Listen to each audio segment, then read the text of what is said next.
যেহেতু লোডিং নিচ্ছে। আচ্ছা জি, তো মার্কেট আচ্ছা আমার ফ্ল্যাশ লাইটটা অফ করতে হবে একটু, 1 মিনিট। হ্যাঁ, এখানে আমরা কি দেখতে পারতাছি, এখানে আমরা সাধারণত দেখতে পারতাছি যে একটা জিগজ্যাগ মোডের মধ্যে চলতেছে, আয়ত্তের মধ্যে চলতেছে এবং মার্কেটটা আপ ডাউন করতেছে। এবং আমি একটু প্রথমে হরিজন্টাল লাইন নিলাম, হরিজন্টাল লাইন নেওয়ার পর একটা সাপোর্ট লেভেলটা নিলাম। এই লেভেলটা নেওয়ার পরে দেখো এখানে কি বোঝা যাচ্ছে যে এই লেভেলটা বোঝা যাচ্ছে যে এই জায়গা থেকে একবার রিজেকশন নিচ্ছে, আবার এই জায়গা থেকে একবার রিজেকশন নিচ্ছে। ওভারঅল মার্কেটে ডাউন ট্রেন্ড চলতেছে। ডাউন ট্রেন্ড চলার পর মার্কেট এটা ব্রেকডাউন করছে। এখন যদি এটা উপরে যায়, একটা সেফটি মার্জিনে আমি একটা ট্রেড নেওয়ার প্ল্যান করতেছি ডাউন ডিরেকশনে। এখানে অনেক রিজন আছে, রিজনটা হলো এখানে নিয়ে নিলাম। আর এখানে একটা নেওয়ার কারণটা হলো আমার, এখানে আপনারা দেখতে পাচ্ছেন তার প্রিভিয়াস লেভেল আগে যে এখন অ্যান্টিবায়োটিক একটা পেয়েছি। এই যে সমস্যা নাই, আমি একটা রেক্টেঙ্গেল নিচ্ছি আপনাদের বোঝানোর জন্য। রেক্টেঙ্গেল, এই যে রেক্টেঙ্গেল।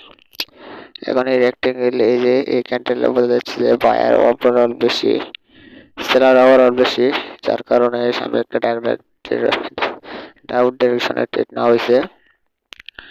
আবার মার্কেটটা এই জায়গা থেকে রিভার্সাল নিছে, মোটামুটি বায়ার প্রেশার দেখাচ্ছে।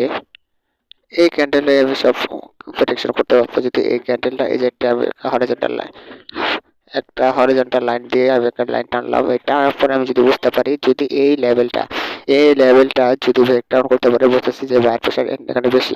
কারণ এখানে সরাসরি ভাবে দেখানো যাচ্ছে যে বায়ারদের যেভাবে চলছে যে বুলিশ ক্যান্ডেলটা, সেই বুলিশ ক্যান্ডেলটা বর্তমানে বায়ার ক্রিয়েট করা হয়েছে, যার কারণে এটা বুলিশ ক্যান্ডেলটা হয়েছে।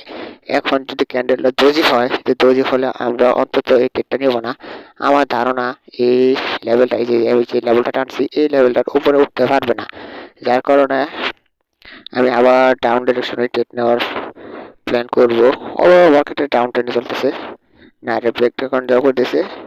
এই যে ডাউন ডিরেকশনে আমি আরো দুটো নিলাম।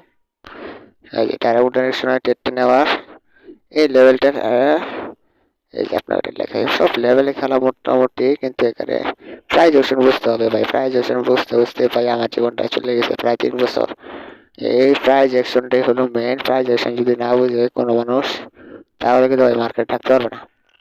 ফার্স্ট অফ অল সেখানে বলে যে এখন আপনাদের যে ট্রেডগুলোতে করা হয়েছে, যে আপনার এই যে দেখা যাচ্ছে এই যে जो इंसान सोचता है उसके पास एक सवाल होता है जिसका नाम होता है हाउ, उसके पास एक और सवाल होता है जिसका नाम है वाई। हाउ और वाई वाले सवाल जिसके पास